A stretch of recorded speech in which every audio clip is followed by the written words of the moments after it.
Ayan, magandang gabi po sa ating lahat.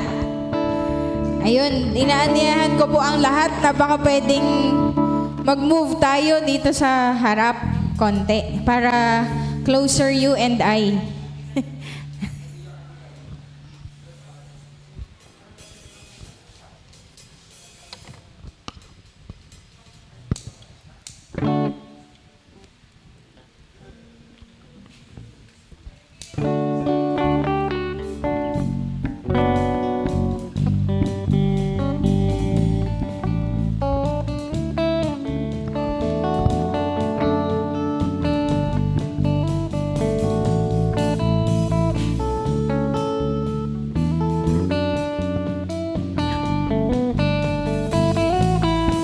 Ready na po ba tayong magpuri sa ating Diyos? Amen. Sabi nung awit, pag-ibig ng Diyos ay laging sariwa, sa bawat umaga ay kay ganda. Ayan, patuloy na binabago ng Diyos yung ating puso, yung ating pananaw sa bawat pinagdadaanan natin sa buhay. Amen. Binabago mo ako araw-araw, binabago mo ako araw-araw.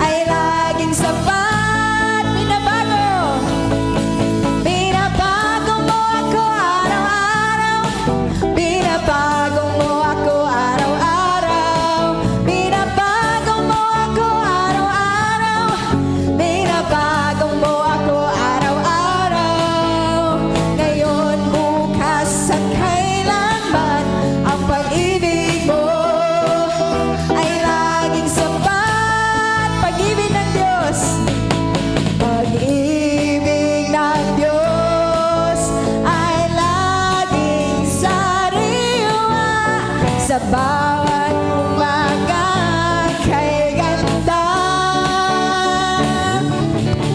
kaya dapat lang ng buhay ko sa umaga ay laging bago. Binabago mo ako araw-araw, binabago mo ako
araw-araw. Grabe po yung verse mula kahapon hanggang kanina. Yung sa Psalm 13, sabi niya, hanggang kailan mo ako lilimutin, Panginoon? Lagi ako nag-iisip, araw at gabi, Papayagan mo ba, Lord, na makita ako ng mga kaaway ko na natatalo? Matutuwa ba sila dahil nakikita nilang defeated ako? Pero hindi nagtapos yung verse na yon. Dun sa pain ni David, sabi niya, "Yet I will sing of your unfailing love. I will sing because of your goodness to me." Grabe. Alam ko po, yung bawat isa sa atin ay dumaraan sa iba't ibang karanasan sa buhay, iba-ibang season. And some of us are in the waves, in the ocean, in the storm. Pero sabi ng awit natin, kahit anumang panahon, mabigat man ang maging sitwasyon, ikaw lamang ang sandigan, Panginoong Jesus. Sa ating pag-awit, dalangin ko na iwan muna natin pansamantala o dalhin natin sa presensya ng Diyos yung ating mga dala-dala. Sapagkat sa presensya ng Diyos, naroon yung kapayapaan. Sa presensya ng Diyos, naroon yung kagalakan. Hindi natatapos sa pagrereklamo yung mga panalangin. Bagkus matatapos ito sa pagtitiwala, pag-surrender sa ating Diyos na siyang una nating kanlungan at sumbungan. Kailanman ang pangaptaong nagtitiwala, ang mga anak ng Diyos na nagtitiwala ay hindi mapapahiya. Ako'y nagtitiwala sa iyo, kalakasan ko'y nanggagaling sa iyo. Ako'y nagtitiwala sa iyo. Salita mo ang tanging sandigan ko. Ako'y nagtitiwala. Ako'y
those who trust in the Lord shall renew their strength.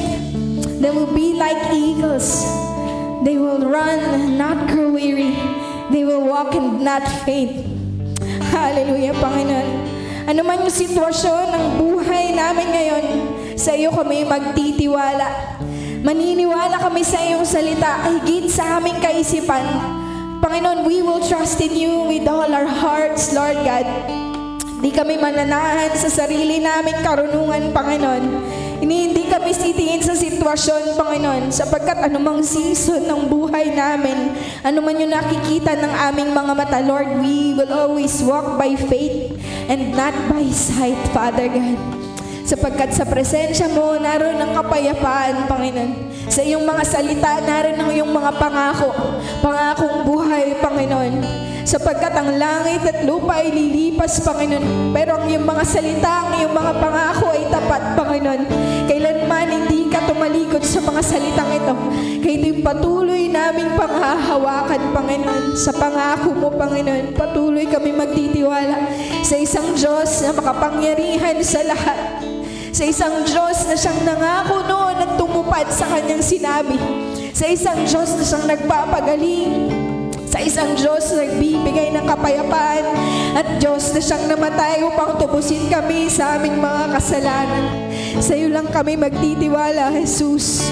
Ang pangalang higit sa lahat, Hari ng mga hari. Hallelujah, Jesus. Hallelujah, Jesus. At kahit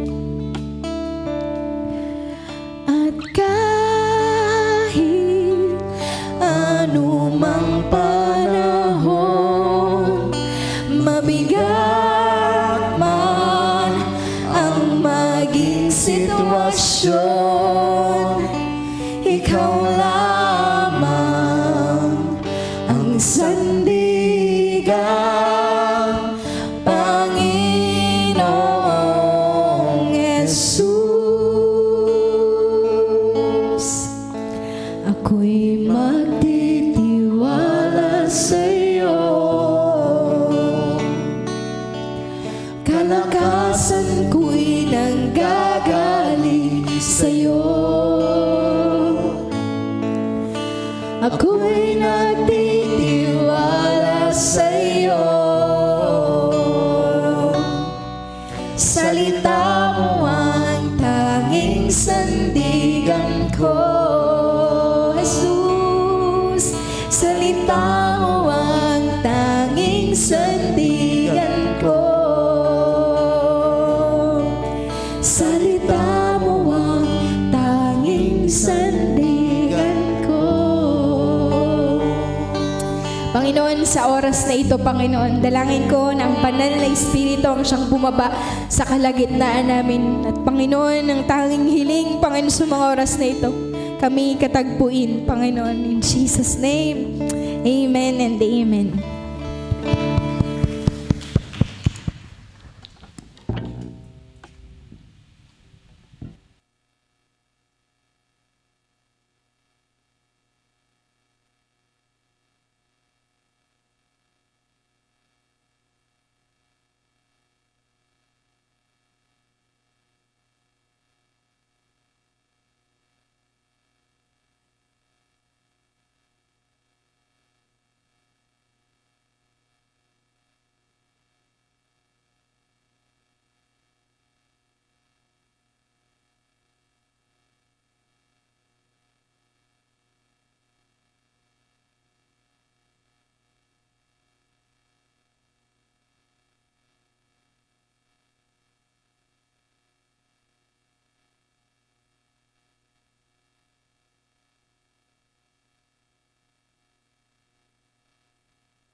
Yan. So magandang gabi po sa ating lahat. Na jingle of excitement ako. Yan. Ito pong sermon na i-share ko po sa inyo ay nagawa ko po ng 2 weeks habang nag-aalaga po. Yan. Kaya sana po magustuhan nyo kasi pinag-pray po namin ito na sana po ay may share ko po sa inyo ng maayos at ang Lord po ang makita sa harapan natin. Yan. So ang pinamagatan po ng aking isi-share ngayon ay ang kapag sinusubok ang pananampalataya, tapat ang Diyos. Amen po ba? Ang mga talata po na ginamit ko ay nagmula sa aklat ng Genesis at sa awit. So sa Genesis po, chapter 22 verse 1 to 14. Basahin ko po muna. Alam ko po, familiar na po kayo sa verse na to. Yan. Sinubok ng Diyos si Abraham. Pagkalipas ng ilang panahon, sinubok ng Diyos si Abraham. Tinawag siya ng Diyos, Abraham, narito po ako, tugon naman niya. Sinabi sa kanya, isama mo ang kaisa-isa at pinakamamahal mong anak na si Isaac at magpunta kayo sa lupain ng Moria. Umakyat kayo sa bundok na ituturo ko sa iyo at ihahandog mo siya sa akin. Kinabukasan, maagang bumangon si Abraham at nagsibak ng kahoy na gagamiting panggatong sa handog na susunugin. Inihanda niya ang asno at umalis kasama ni Isaac at ang dalawang aliping lalaki papunta sa lugar na sinabi ng Diyos sa kanya. Nang ikatlong araw ng paglalakbay, natanaw na nila ang dakong kanilang pupuntahan. Kaya't sinabi ni Abraham sa kanyang mga alipin, bantayan ninyo rito ang asno at kami na lamang ng bata ang aakyat sa bundok. Sasamba kami sa dako roon at babalikan namin kayo. Ipinapasan ni Abraham kay Isaac ang kahoy at patalim at magkasama silang lumakad. Tinawag ni Isaac ang pansin ng kanyang ama. Ama, ano iyon anak? Tugon ni Abraham. Mayroon na tayong apoy at panggatong, ngunit nasaan ang tupang ihahandog? Tanong ni Isaac. Sumagot si Abraham, anak, ang Diyos ang magbibigay niyon. Kaya't nagpatuloy sila sa paglalakad. Pagsapit nila sa lugar na itinuro ng Diyos, gumawa ng altar si Abraham. Inayos niya sa ibabaw nito ang panggatong at inhiga si Isaac. Matapos gapusin, nang sasaksakin na niya ang bata, tinawag siya ng anghel ni Yahweh at mula sa langit ay sinabi, Abraham, Abraham, narito po ako, sagot ni Abraham. Ngunit sinabi ng anghel, huwag mong patayin ang bata, huwag mo siyang saktan. Natitiyak ko ngayong handa kang sumunod sa Diyos sapagkat hindi mo ipagkakait sa Kanya ang kaisa-isa mong anak. Paglingon niya ay may nakita siyang isang lalaking tupa na ang mga sungay ay napasabit sa mga sanga ng kahoy. Ito ang kinuha ni Abraham at inihandog sa halip na ang kanyang anak. Kaya't ang lugar na iyon ay tinawag ni Abraham na si Yahweh ang nagkakaloob at magpahanggang ngayon sinasabi ng mga tao sa bundok ni Yahweh ay may nakalaan. At sa isang base ko naman po yung awit chapter 13 verse 1 to 6. Panalangin upang tulungan ng Diyos. Hanggang kailan, Yahweh, ako'y iyong lilimutin? Gaano katagal kang magtatago sa akin? Gaano katagal pa itong hapdi ng damdamin? At ang lungkot sa puso kong gabit araw titiisin. Kaaway ko'y hanggang kailan magwawagi sa akin? Yahweh, aking Diyos, tignan mo ako at sagutin. Huwag hayaang mamatay. Lakas ko'y panumbalikin. Baka sabihin ng kaaway ko na ako'y kanilang natalo at sila'y magyabang dahil sa pagbagsak ko. Nananalig ako sa pag-ibig mong wagas. Magagalak ako dahil dahil ako'y ililigtas.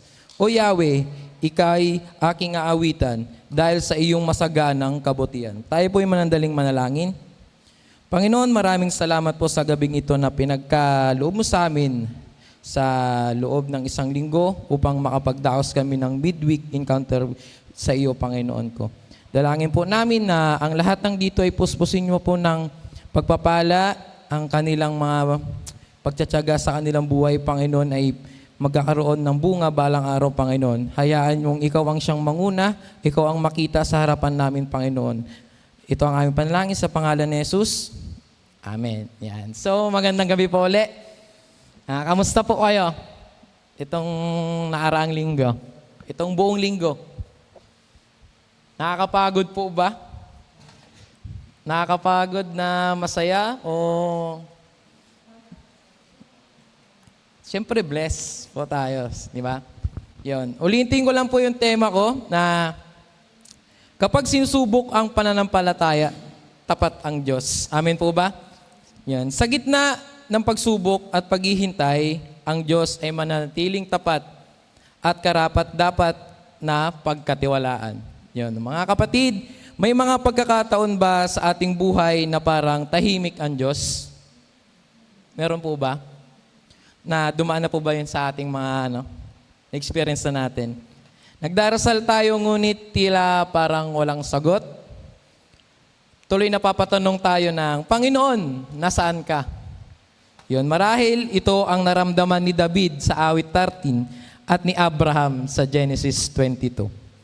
Ang dalawang talatang ito ay nagpapakita ng magkaibang sitwasyon, ngunit iisang katotohanan. Ang Diyos ay tapat kahit hindi natin agad nauunawaan ang kanyang ginagawa. Meron po tayong 5 punto na babanggitin. Ang unang punto po ay ang pananampalataya ay nasusubok. Ito po ay matatagpuan sa Genesis 22, chapter 1 to 2.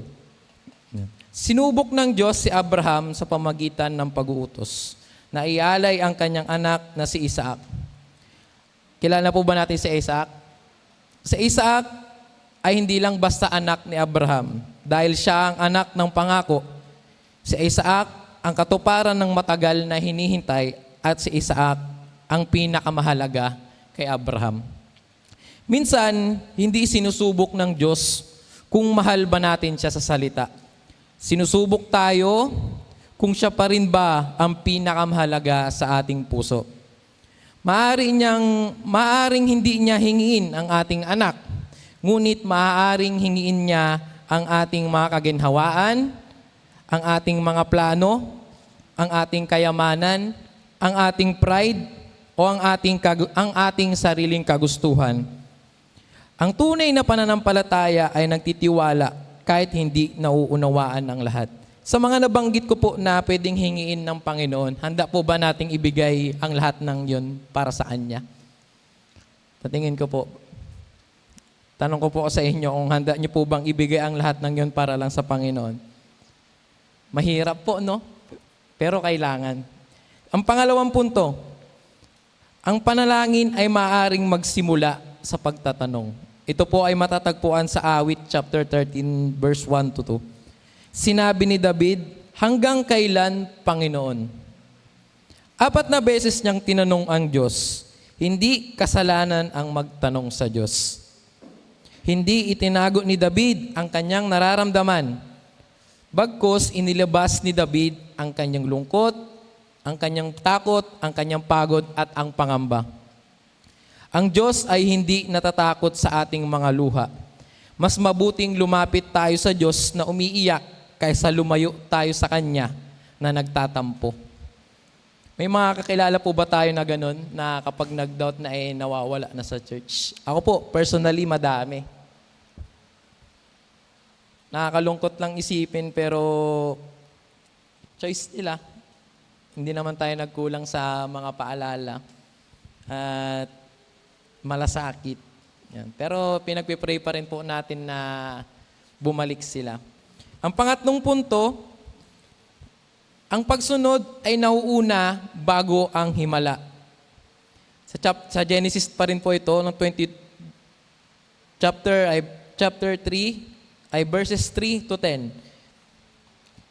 Nung tinawag ng Panginoon si Abraham, hindi siya nakipagtalo. Bagkos maagang bumangon, inihanda ang kahoy, isinama si Isaac at umakyat sa bundok. Habang naglalakad sila, nagtanong si Isaac. Di ba kanina po narinig niyo na tinawag yung atensyon ng kanyang ama? Sabi niya, Ama, nasaan asaan ang tupa o asaan ang kordero, sabi niya. Napakagandang sagot ni Abraham, ganda yung response niya because sabi niya, ang Diyos ang maghahanda. Yan. Hindi niya alam kung paano, kasi dalawa lang naman po sila, di ba? Naiwan niya po yung asno doon sa dalawang alipin. Hindi niya alam kung paano, hindi niya rin alam kung kailan. Pero alam niya kung sino ang kanyang pinagtitiwalaan. Marami sa atin ang gustong makita muna ang himala bago sumunod. Pero ang prinsipyo ng Diyos ay sumunod ka muna, makikita mo ang himala pagkatapos. Ang pang-apat na punto, ang panalangin ay dapat magtapos sa pagtitiwala. Sa aklat naman po ito ng awit, verses 5 to 6. Pagkatapos lahat ng reklamo, sinabi ni David, ngunit ako'y nananalig sa iyong wagas na pag-ibig. Sinabi niya ito po nung pagkatapos niya mag-tantrums. Diba? Nagreklamo pa siya, nilabas niya lahat yung hinanakit niya sa Panginoon. Pero sinabi niya pagkatapos, ngunit ako'y nananalig sa inyong wagas na pag-ibig. Hindi pa nagbabago ang kanyang sitwasyon, ngunit nagbago ang kanyang puso. Ang pananampalataya ay hindi laging pagbabago ng sitwasyon, minsan ito ay pagbabago muna ng ating mga pananaw. Yan. Tama po ba na ang pananampalataya hindi laging nagbabago, hindi muna nagbabago ang sitwasyon, pero nagbabago po muna ang ating pananaw and the rest, magbabago na po ang lahat. At ang huling punto naman po ay ang Diyos ay laging naglalaan.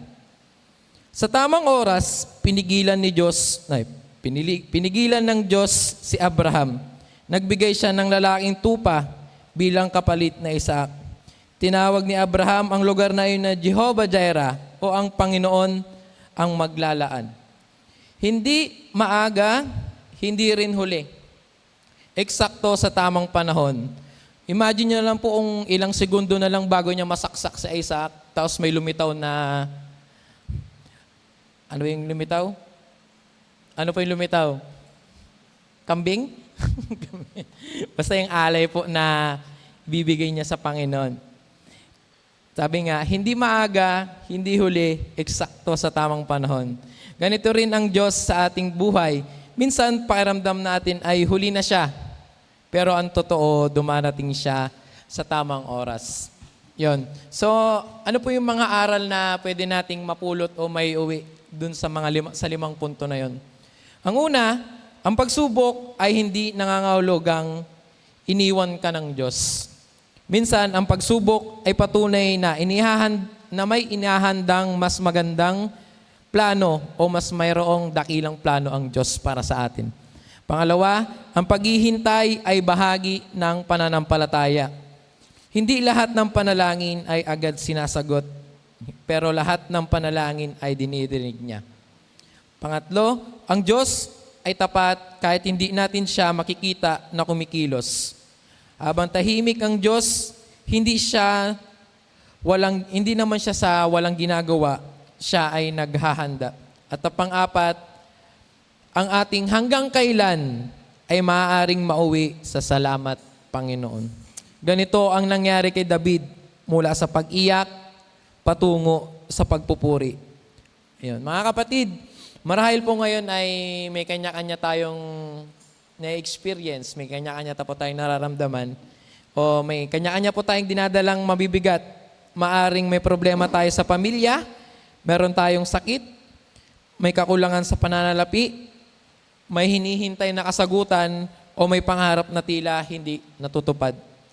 Katulad ni David, maaari mong sabihin ang lahat sa Panginoon.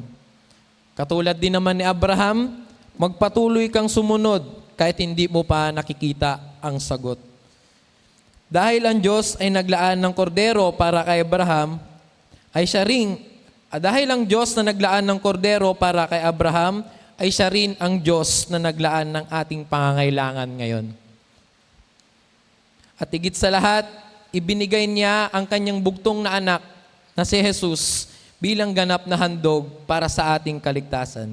Kung ipinagkaloob niya ang pinakamahalaga, makapagtitiwala tayong hindi niya tayo papabayaan sa ating mga pang-araw-araw na pangangailangan. Amin po ba yun? Sa aking pong pagtatapos, hayaan nating may sa puso at may sa isip na ang Genesis 22 ay nagtuturo na ang pananampalataya ay hindi labang paniniwala. Ito ay pagsunod. Ang Diyos ay maaaring pahintulutan ang mga pagsubok, ngunit hindi niya tayo iiwan sa gitna ng mga ito. Siya ang Diyos na nakakita ng ating pangangailangan bago pa natin ito makita, at siya ang ating Jehovah Jireh, ang Diyos na naglalaan. At sa awit 13 naman po ay tinuro sa atin ang tatlong hakbang ng pananampalataya. Una, ilabas ang iyong kahinaan sa Panginoon. Pangalawa, idalangin ang iyong pangangailangan. At pangatlo, ang magtiwala at magpuri kahit hindi pa dumarating ang mga sagot. Kung pagsamasamahin po natin ang dalawang ito, makikita natin na ang larawan ng isang tunay na mananampalataya. Umagri po kayo pag kayo po ito Umiiyak, ngunit hindi sumusuko. Nagtatanong, ngunit hindi tumatalikod. Naghihintay, ngunit patuloy na nagtitiwala at sumusunod kahit hindi pa nakikita ang sagot. Kaya mga kapatid, kapag dumating ang iyong bundok ng Moria, huwag mawala ng pag-asa. Magpatuloy sa pagsunod, magpatuloy sa pagtitiwala, sapagkat ang Diyos na tumawag kay Abraham ay siya ring Diyos na kasama natin ngayon. Ang Diyos na pinanaligan ni David ay siya rin Diyos na kasama natin ngayon. Hindi siya nakakalimot, hindi siya nahuhuli, at hindi niya tayo iiwan. Ang Diyos ay tapat, ang Diyos ay maglalaan. At sa tamang panahon, makikita mo ang kanyang kabutihan. Naway, ang ating pagluha ay humantong sa pagtitiwala at ang ating pagtitiwala ay humantong sa pagpupuri ng Diyos. Pagpalain po tayo sa gabing ito. Tayo pa yuling manalangin. Panginoon, napakasarap magpuri sa iyo, Panginoon, lalo na tulad kami ni Abraham at ni David, Panginoon. Katulad ni Abraham na magtiwala ng walang pag-iimbot, Panginoon, at ang pagtitiwala na tulad ni David. Kami po ay hahayo, Panginoon, upang ilaganap ang iyong aral, ang iyong kagustuhan sa mundo, Panginoon ko. Dalangin po namin na ang lahat ng narinig namin sa gabing ito ay may sa puso, sa isip namin, Panginoon. Ito ang aming panalangin sa tanging pangalan ng aming tagapagligtas na Jesus. Amen. God bless po and good evening, everyone.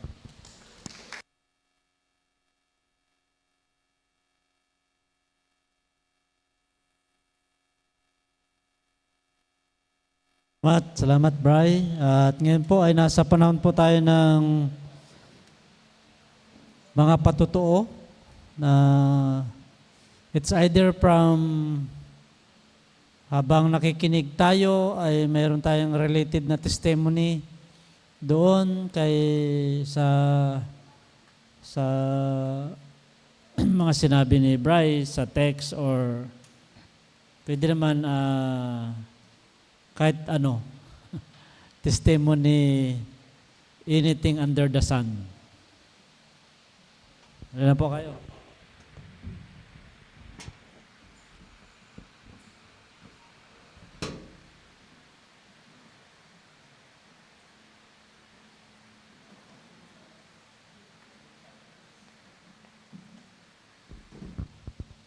Good evening po sa ating lahat. Ako gusto ko ring ipatotoo yung kung paano yung ginagawa ni Lord sa buhay namin. Kasi alam naman natin na yung karanasan namin sa board exam ni En, kasi ang tagal namin pinag-pray na sana makapasa na siya nung nakaraang board exam. Dinideclare namin yan pag nagpipray, kiniklaim namin, dinideclare namin na makakapasa na siya sa board exam. Pero nung nag-exam siya, sinuportahan namin siya, nag-stay kami sa Baguio kahit ang laki ng gastos namin. Talagang binigay namin yung support sa kanya, nag-stay kami doon ng more than 1 week para lang samahan siya. Pero nung lumabas yung result, yung ini-expect namin, hindi yun yung nangyari.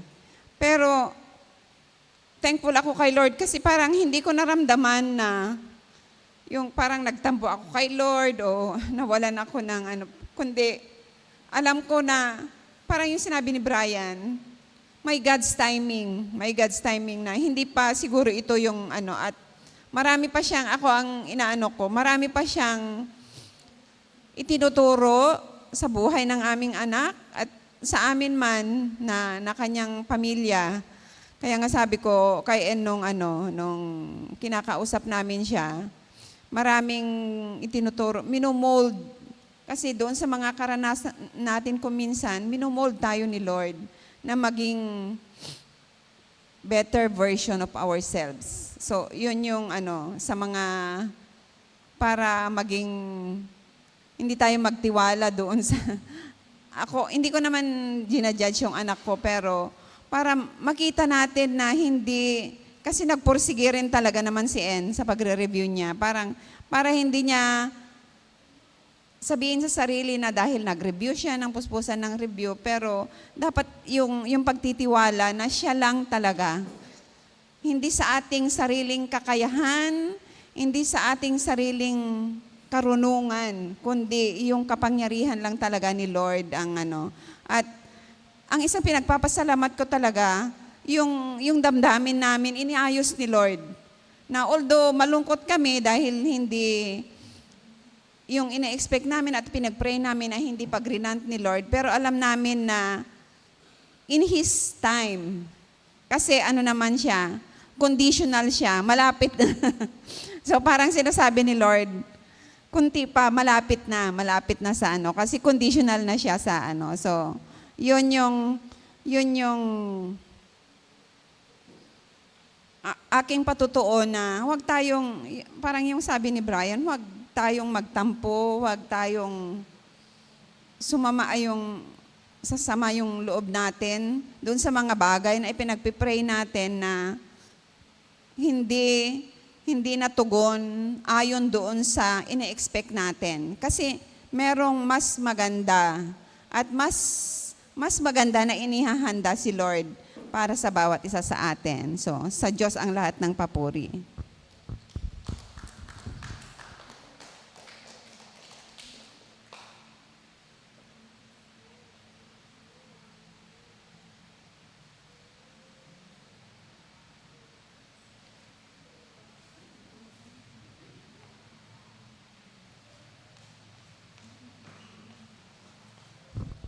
Ayan, ako din po, may isi-share. Pwede palang maging mapayapa ka at masaya kahit nasa gitna ka ng bagyo. Yun pala yung sinasabi ni Lord na, do not worry about anything, but in everything ask the Lord in prayer with thanksgiving. Bakit? Kasi anuman yung panalangin natin, lahat answered prayer. Naniwala po ba kayo doon? Kasi kahit ang sagot ni Lord dun, sabi nga ni Ninang, hindi siya kagaya ng in-expect mo, answered prayer pa rin. Kasi si Lord, hindi kanya dadalhin dun sa lugar na mapapahamak ka. And kapag pinagkatiwala mo sa Diyos, kahit hindi mo alam mo yung mga nangyayari sa paligid, hindi mo pa alam mo yung future, yung word ni Lord ay sapat na panghawakan mo. That He who causes all things to work together for good. Even yung mga naging result ng mga bad decisions natin from the past, pag ipinagkatiwala mo sa Panginoon lahat, at kapag nagrepent ka, He causes it to work together for good, to tell of His story, to tell His glory sa buhay natin. Yun din, hindi siya, sabi nga, dun, parang blessing talaga sa akin din yung message ni Pastor, yung sabi niya, yung unang week, sabi ni Pastor, and God will supply all my needs according to His riches in glory in Christ Jesus. Yun na lahat ng kailangan mo, alam ng Diyos, at siya yung magkakaloob nun. Yun. Ang problema sa atin minsan, yun din, yung sumunod na week, sabi ni Pastor, trust in the Lord with all your heart and lean not on your own understanding. Ang problema kasi sa atin minsan, ginagawa na natin, pinapangunahan na natin si Lord na ito yung prayer ko, Lord, pero parang gagawa din po ako. Pero minsan ang nagiging problema, pinapangunahan natin yung gusto ng Diyos sa buhay natin. At minsan, hindi na tayo nananahan dun sa gusto ng Diyos, kundi dun na sa gusto natin. That as we pray, meron na tayong mga naka-line up na plano, meron na tayong ine-expect na answer. Yun yung nagnanakaw ng peace sa heart natin. Pero yun pala yun, when we pray with thanksgiving and we give to the Lord our worries, yun, the peace that passes all understanding will guard your heart. Bakit? Kasi naniniwala ka na si Lord yung may hawak ng lahat ng bagay. At kapag kilala mo ang Panginoon na siyang pinapanalanginan mo at pinagkakatiwalaan mo, kahit maagos yung bangka mo, kaya mong matulog. Yun lang po.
Yun. So, magandang gabi po sa inyong lahat. Gusto ko lang pong ibahagi yung parang tumatak sa isip ko nung sinabi po ni Kuya Bray yung mga sinasabi niya kanina.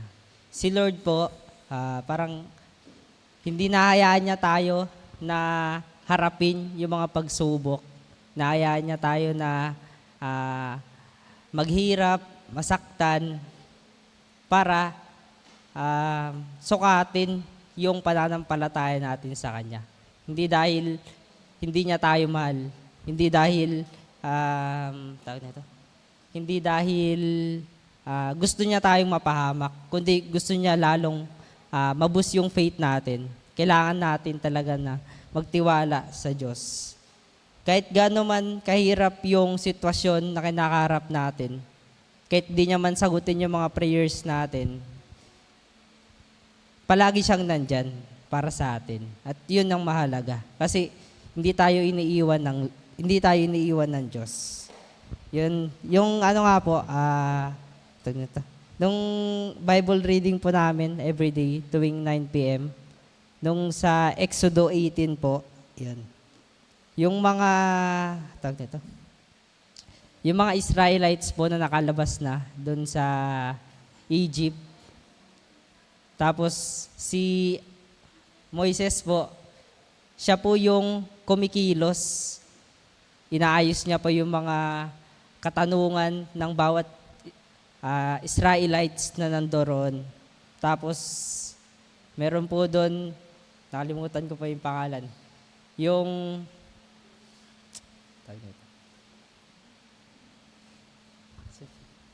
yung bayaw po ata ng kapatid niya yun.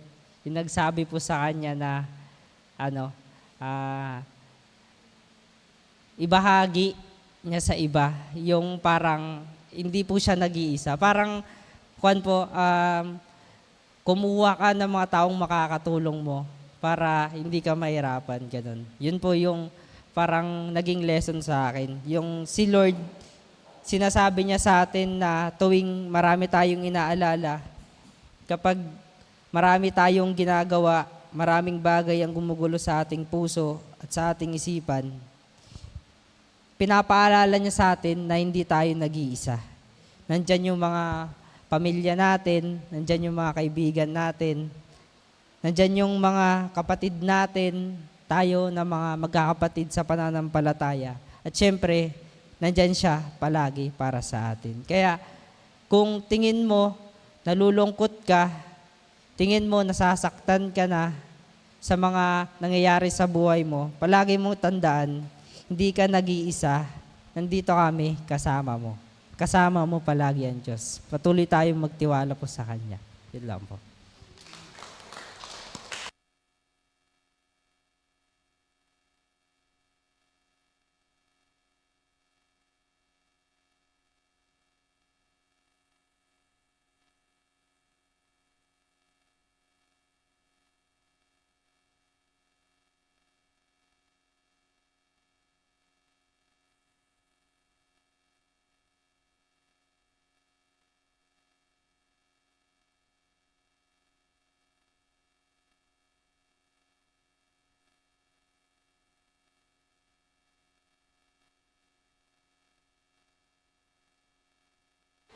Good evening po. Pasensya na po at after nito tutulog na ako. Hindi, joke lang. Hindi, ano lang siguro. Yes, may time na question ko si God. Like yung renewal contract ko for this next school year po. Yung time na noon, nagsabi rin ako kay Ate Maya. And then yung mga kasama ko rin sa region na parang, Uy, Arian, sabi mo marirenew tayo, di ba? Ganun-ganun sila. And then, sabi ko, mag-pray lang tayo. Sabi kong ganon. Darating din yan yung contract natin. And then, last week yata po yun, parang paiyak na ako. Kasi akala ko, hindi ako marirenew. Tapos mag-isa lang ako doon sa living room. Kasi nag-stay po ko ngayon sa bahay ng ate ko. And then, kinabukasan, tinry ko ulit yung site na binigay nila. May link po kasi sila, parang this year, iba yung style ng renewal ng contract namin. Tapos maraming hindi siya ma-access agad kasi sobrang daming foreign teachers yung nag-access sa site. And then, pag-open ko, inilagay ko yung last name ko and then yung PNFL. Parang sa Philippine, ang version natin is yung SSS or yung BIR yata, parang ganon. Yung sa tax, TIN number, opo. Tapos yun, nakita ko yung contract ko, sabi ko, wow, thank you Lord, sabi kong ganon. And then, minessage ko rin po yung mga kasama ko sa region, lahat din sila meron. So yung pinag-pray ko din before, gaya nung first year ko pa, sabi ko, Lord, grabe, hindi lang yung akin, pati yung sa mga kasama ko, sabi kong ganon.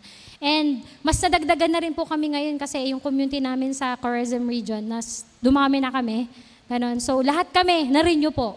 So sobrang talagang ang galing ni Lord. And ano pa ba? Yun din po, yung time na ngayon na nandito ako, blessing siya, yung nakabalik ulit ako, and God's will, this coming September or siguro po last week ng August, babalik na naman ako.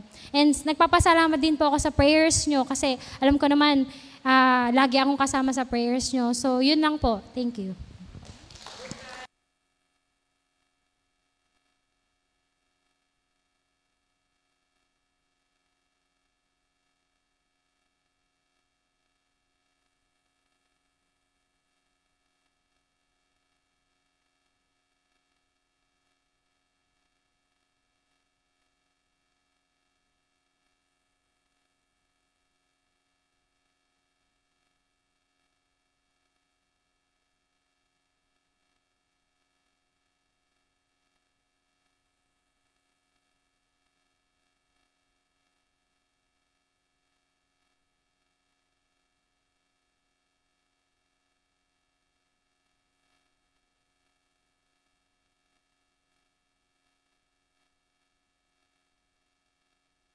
Praise God. Pagpasensya niya pa yung boses ko kasi hindi ko alam, nag-start siyang Makati tapos hanggang sa naging ganito. Kahapon wala talagang boses, di ba? Tapos uminom ako ng oregano. At saka luya. Okay na. Tawag dito. Gusto kong ipagpasalamat. Actually, matagal na to. Dahil parang ang tagal natin ngayon lang po magbe-face to face. Tama po, Chair? Last month, wala. Meron? Siguro hindi ako nakapag-testimony. Nasaan po kami?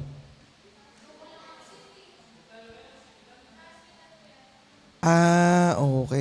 Ngayon, kasi ang gusto ko ipagpasalamat, sabi ko, praise God kay Lord dahil sa mga positive love result ni Mother.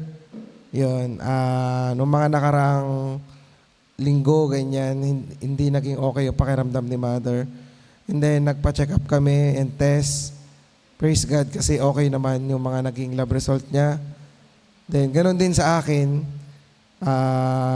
Mga nakaraang linggo, nagpa-test din ako dahil may mga lumabas sa paa ako na pula-pula. Then, praise God kasi positive lahat ng result. Positive in a way na maganda yung result.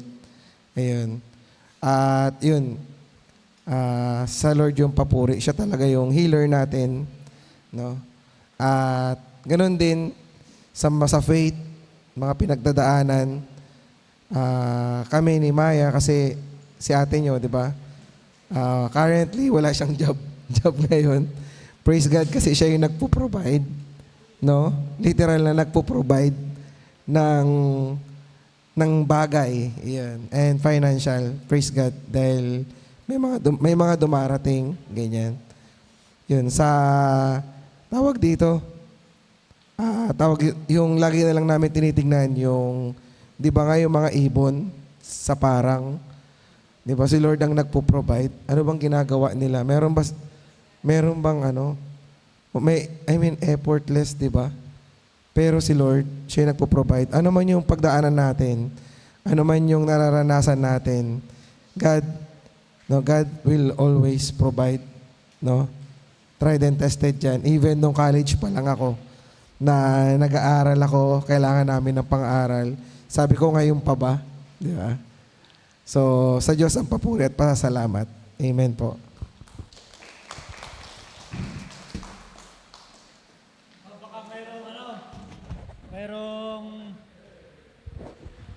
Mayroong hindi makatulog na hindi mag-testimony. Ano? Ha? Si ading ni Brian. May ka na, Brea. Naituro ka eh. Makakatulog ka naman o hindi?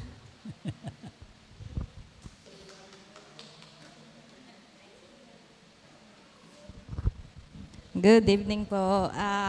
Sa akin naman kasi, sa pagtitiwala kay Lord, kasi pag nagpe-pray ako, wala akong certain talaga minsan. Pero pag-pray lang, yung pray mo everyday, ganun lang.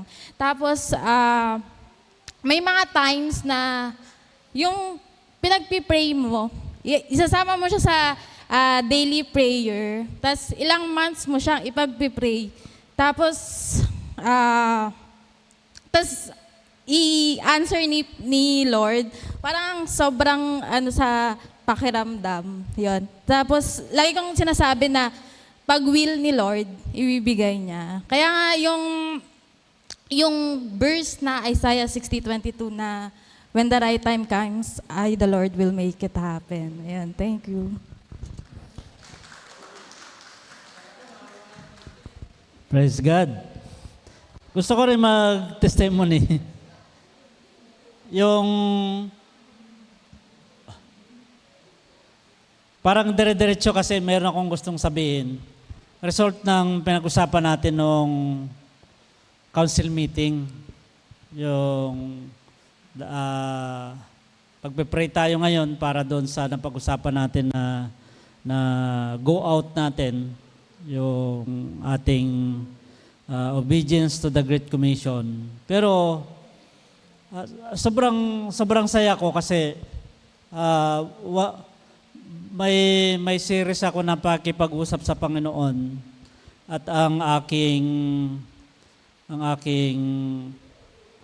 tinatanong sa Kanya, ano po yung next level ng aking ministry po sa inyo?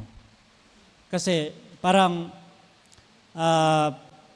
inuunti-unti kong tinitignan, lagi ko namang natitestify sa mga churches na pinupuntahan ko at dito lagi ko na ulit-ulit na I found out yung reason bakit na pinagaling ako ni Lord sa aking colon cancer. It is it is connected doon sa paglabas natin. Yun yung aking mayroon plano si Lord sa akin.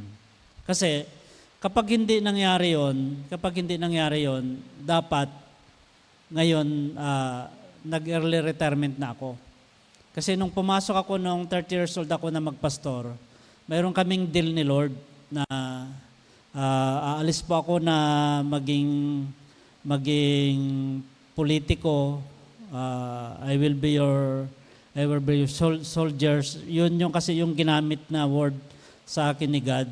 So, ang arrangement namin ni Lord, pagdating ng 57 years old, magre-retiro na ako para sa level up ng ministry. 57 na ako eh. Dapat hindi tayo nagkahiwalayan at UMC pa tayo. Nung annual conference, yun yung aking retirement.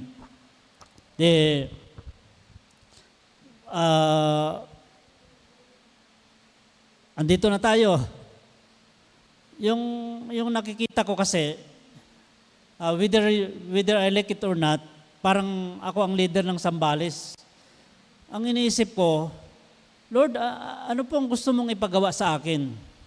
Sapat na ba na umalis kami kasi ayaw namin na redefine nila yung marriage at ayaw namin na yung LGBTQ inclusion pwede nang ma-ordain yung self-avowed na magpastor. So, okay, nakaalis na po kami doon. Nawala na yung United sa hindi na kami connected sa US. It is enough. Yun yung sapat na ba yun na okay na tayo doon? Hindi, tuloy-tuloy lang. Pero parang may kulang. I am looking for a new DNA for this group na makapagpatuloy tayo. Kasi I am praying na kahit na nandito pa rin tayo, yung usapan namin ni Lord na mag-next level up, I am looking for maybe this next year, maybe the next other year. So, nandyan na ako eh. Parang para sa akin, maliit na lang na pagkakataon na mag-church base ako. I am looking forward for another level of ministry. Noong 30 years old ako at tinanggap ko yung pagpapastor, ito yung usapan namin ni Lord. Pag 57 na ako, mag-retire na ako, and I will be a traveling preacher. Every Sunday, nandiyan pa rin ako, pero I am traveling from one place to another to preach. Yun yung aking iniisip ko pa rin yan na pwedeng mangyari. Pero ito yung kaya shinare ko sa pastor yung aking vision. At hindi nawawala doon sa kinakailangan ang DNA talaga ng Kristiyano ay humahayo. Kaya sobrang saya ko nung Sunday, nung nag-meeting tayo sa council last Sunday, na pumayag yung council na magkaroon tayo ng Great Commission activity. Every last Sunday, pipili tayo ng lugar, hayo tayo. Yun yung So, sobrang saya. At sa April 4 nga, magmi-meet tayo as a Sambales tribe. Kasi, July 4. Sa July 4, magmi-meet tayo as a group ng Sambales. Kasi, pag-uusapan natin kung paano tayo magkaroon ng uniformity dito sa paghayo na lahat tayo. Kasi if we will not do it today, isipin natin, siguro pag hindi tayo yung sa grupo nila, sila Aga, sila Mark, sila Aaron, yung age nila, baka sila na. O pag mag-fail sila, baka sila Sayon, sila Migo, sila Say. Pero sayang yung panahon. Kung iaasa natin sa kanila na sila na yung mga Kristiyano sa group natin, sila na yung talagang may DNA ng paghayo. Pero baka kaya pa natin gawin eh. Yun yung sabi ko sa mga pastor. Sa mga pastor, siyempre yung next level sila Jaja. Pag hindi namin gagawin, sila. O baka magpastor si Sayon na sa ano. Pero isipin natin, 'di ba? Pag hindi natin gagawin itong generation natin, yung next generation na yung gagawa, sayang naman pagkakataon. Di nagpe-pray ako kung paano gawin. Pero ito yung lumabas kasi ang napagmitingan natin level 1, wala pa tayong mission point na pupuntahan. Level 1, prayer evangelism. So, doon ako dinala ni Lord na the first step for prayer evangelism is to increase the spirituality of this church. Yun yung kasi pinag-aaralan kong mabuti, magka-partner yung prayer at saka evangelism. Hindi sila pwedeng magkahiwalay na basta ka na lang pumunta, basta mo na lang sabihin, kinakailangan mayroong yung prayer life ng isang tao na mag-evangelize ay marubdob. Yung church, binubuo siya ng maraming individual. Kapag nag-connive yung ating spiritual yung ating yung spirit natin na pare-parehas, meron tayong one spirit. Yung church natin, yung maalab siya. Yun yung aking meron tayong introduce at I want to gusto kong maging honest sa inyo na parang nag-umpisa tayo na magkaroon tayo ng once a month face-to-face nung January. Pag hindi ako nagkamali, January ba yun? Hindi, earlier pa. Last year pa. So, kasi ganito ko siya tinignan eh. Ganito ko siya tinignan. Gusto ko pong i-share sa inyo to kasi from us, makita natin yung mayroon tayong pananagutan na ang unang, nung i-launch natin yung once a month face-to-face, ang dami. First month, second month, mas madami. May mga picture tayo eh. Third month, ang dami. Fourth month, hindi na tayo yata nagpicture kasi kukunti na tayo. Yung first month, second month, third month, mayroon na akong pinagpe-pray kay God that yung mapuno yung pumupunta nitong prayer meeting na once a month. Actually, ang usapan natin sa council, hindi siya ila-live.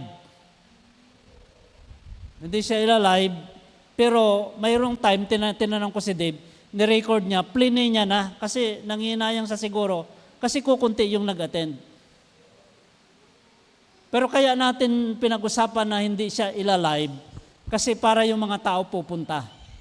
Hindi ko alam kung nakakaano yun. Totally, ipi-play naman nila kahit na hindi pumunta. Pero ang aking manganak sana na at least twice a month. Yung every, kasi sobrang saya. Yung nakakapag-interact tayo, mayroong mag-testimony dito.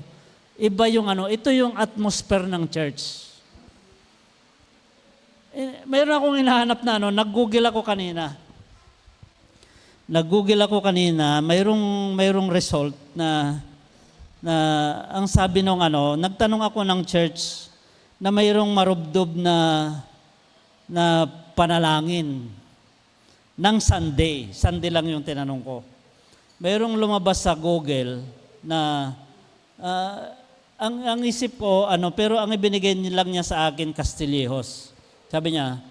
Sabi ng Google, several churches have dedicated prayer warriors Kasi binanggit ko, sa ang church pag Sunday, ang mayroong prayer warriors or prayer intercessory group. Ito ang sagot ng Google. Several churches have dedicated prayer warriors, intercessory prayer ministries that gathers on Sunday. In your area, sabi niya, dito sa Castillejos, sabi ni Google, you can attend Light Church Castillejos or Victory Castillejos. Yun yung sinabi niya. Mayroon siyang binanggit. 2 specific na church na mayroon daw intercessory prayer group every Sunday.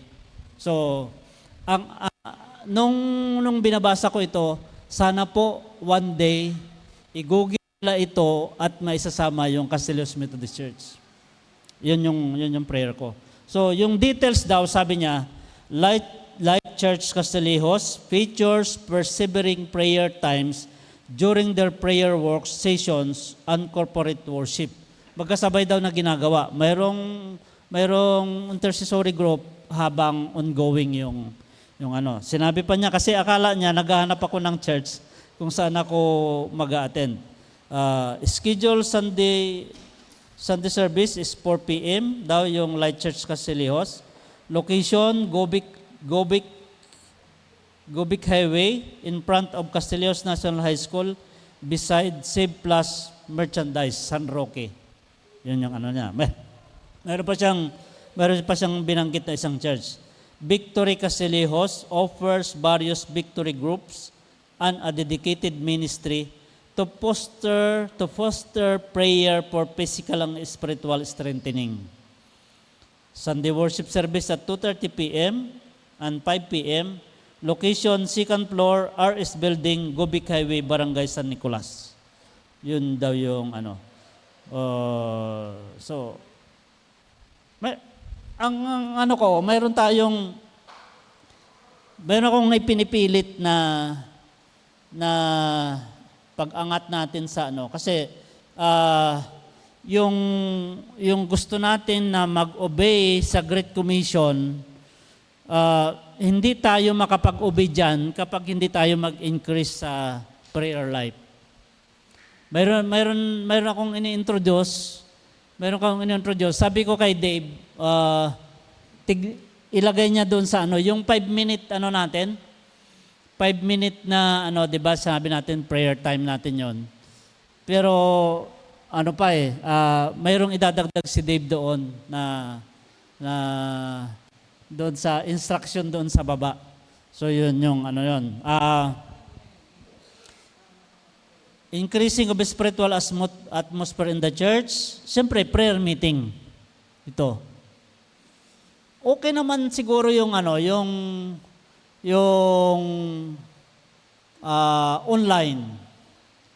online setup.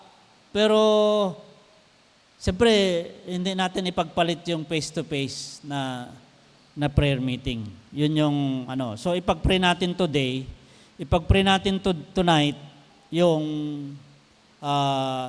paano tayo maglumago spiritually.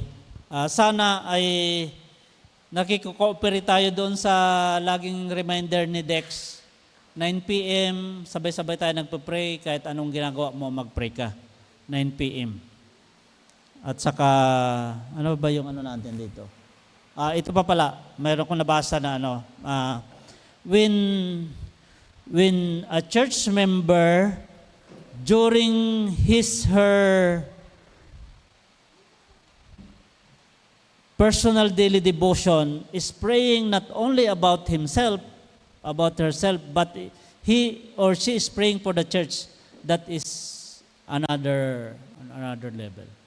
So, di ba, pag anuhin natin, minsan ako, inamin ko, minsan, nagpipray ka lang para sa sarili mo, di ba? Pero yun daw yung ano nun, barometer na ang ano. So, yun yung ano natin, ipag-pray natin this Sunday. Last Sunday na ba sa Sunday? This Sunday, ang ano natin, dahil sa Saturday ay mayroon tayong young adult and adult ministry fellowship doon sa Garcia family wala tayong go out sa Sunday. So, yun yung ano natin, napag-usapan natin. Pero let us pray for the place. Chinat ko si Madam Maricel kung ano yung exact time ng communication, wala pa siyang sagot. So, let us pray for the place. Anong paano? Nagbunga San Marcelino, di ba? Kasi sa pagpe-pray, siguro ituturo natin ito ng ano, parang pahapyaw lang. Kapag mag-prayer evangelism tayo, kinakailangan ma-identify yung place kung saan yung ipagpe-pray, ma-identify yung people kung saan yung ipagpe-pray. Kasi ipagpe-pray mo yung place na maging maayos yung sowing principle. Ano yung sowing principle sa evangelism? Sana yung buto, yung Word of God ay maihasik ng tama. Pangalawa, sa sowing principle sa evangelism, sana yung heart na siyang maging matabang lupa. Yun naman yung ano, ipagpapray mo. Sa ano, part ng ano yon. Yung itinuro sa amin sa G12 Ministry, halimbawa, estudyante, mayroon kang gustong iwin. Pinagpipray mo siya. Bukod doon sa nililibre mo siya, pinagpipray mo siya. At yung isang ipinagpipray mo sa kanya, yung kung paano kasimple yung ihahasik mo, maging binhi yun na matatouch siya. At yung heart niya maging matabang lupa. Ano yun? Ang itinuro sa amin ay 1 month mo siyang ipag-pray bago mo siya share ng gospel. So yun yung ano natin. Pangalawa, sowing principle. Pangalawa, spiritual warfare. You are praying for the place and you are praying for the people na alam naman natin na ang gospel, haharangin niya ng kaaway. So ang spiritual warfare ay bigyan tayo ng way. Mayroong mga warrior angels na mag-protect doon sa mga tao na hasikan ng mabuting balita. At kasama sa spiritual warfare, yung tayo mismo na maghasik.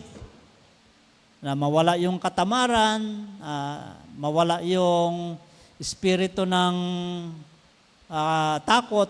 Di ba? Yun naman yung ano eh. Sabi ni Apostol Pablo, ang ibinigay sa atin ay spirit of boldness and the spirit of fear. Na ano. So yun yung mga bagay na kinakailangan nating ipag-pray. Magpe-pray na po tayo. Si David Diga Hernandez, yung isa sa laging nagpe-preach tungkol sa Holy Spirit. Sabi niya, yung Holy Spirit nandito na. When we receive Christ, package of it, we receive the Holy Spirit. Pero bakit sabi niya, nag-aas ka ng anuhinting at paano mo matatanggap? Ito yung gustong-gusto ko na narinig ko sa kanya. Yung anointing is equivalent to the amount of surrender. Ibig sabihin, yung amount of surrender is the amount of anointing. The more you are surrendering to God and to the Holy Spirit, the more anointing na ibibigay sa atin. Yung bang, ang prayer ko ay dumating yung pagkakataon na di ba nagpe-pray tayo na wag muna po pala tayong aalis. Na problema kami ni Dave noong Sunday. Kasi ang usapan natin, i-relaunch natin yung air conditioning ng ano. Hindi tayo nakapag-usap tungkol sa title, sa pangalan ng project. So yun yung pag-usapan natin ngayon bago tayo uwi, after tayo mag-pray. Mayroon akong prayer kay God na Lord, pwede po ba na maranasan ng church na ito yung spirit mo, doon pa lang sa gate, pagpasok pa lang nila dito, painit na maramdaman nila yung Holy Spirit mo. yung bang, I am praying na, of course, pagbibigyan tayo ni Lord, may air condition natin yung church. Yung panlalamig kasi, yung malamig, ano yan eh, symbol of, ano bang tawag doon? Symbol ng kababaan ng ano. Pero, ano natin, ang target natin sa church na ito, malamig na malamig sa loob, pero ang lahat ng taong papasok, maramdaman nila yung maalab na banal na espiritu. At every day, every Sunday, ng buhay natin sa Panginoon ay mag-alab tayo. Yun yung ano natin. So, yun yung prayer natin, since hindi naman purely evangelism, kundi fellowship yung gagawin natin kila Dr. Garcia. But then, alam natin na baka mayroong isugo si Lord doon. Kasi I believe in divine intervention. Baka maisip nila, mag-invite tayo, magyaya tayong magluto.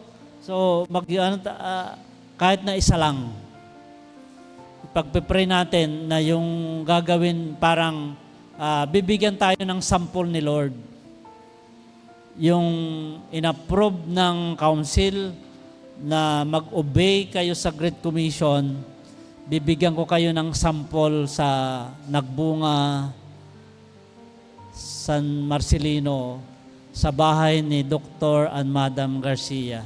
Mayroong isang produkto ng at least one na kaluluwang tatanggap sa Panginoon sa gawain natin sa Saturday. Yun yung prayer natin ngayon. So, first, sabi nga, tayo mismo, yung bigyan tayo ni Lord ng maging DNA ng church na ito, ng lahat ng mga Kristiyano ng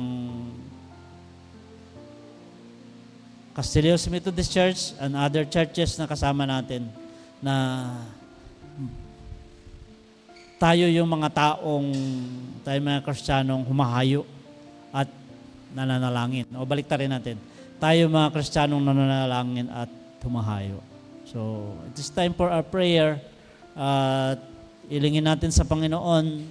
Of course, we have personal prayers. Ipagpapray natin yon. Pero from now on, kahit yung mga kabataan, every time na mag-pray ka, you are not just praying for yourself and for your family, but you are praying for the church. Salamat po.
Sige po, special prayer para sa kapatid ni Madam Maricel.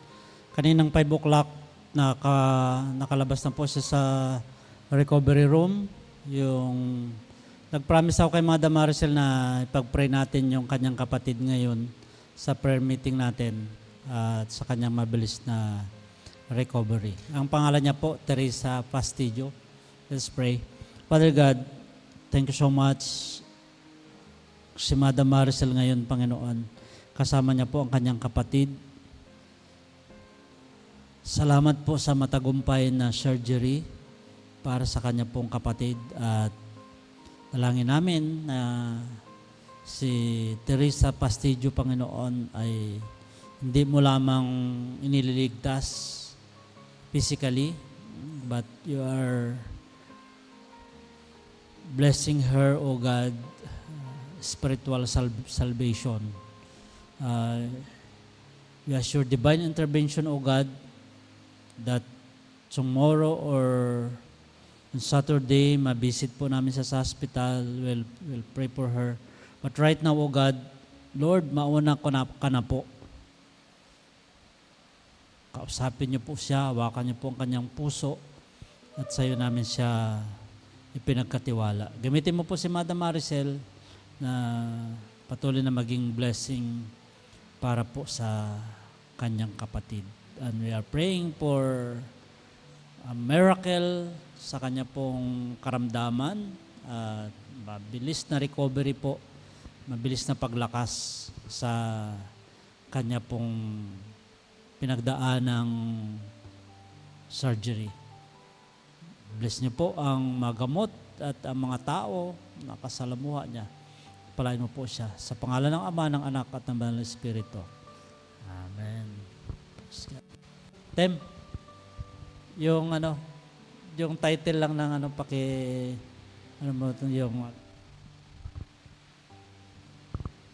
pinag-usapan natin, yung title ng ilulunch natin, malapit ba ilulunch sa sarili ng Kaya lang, dito niya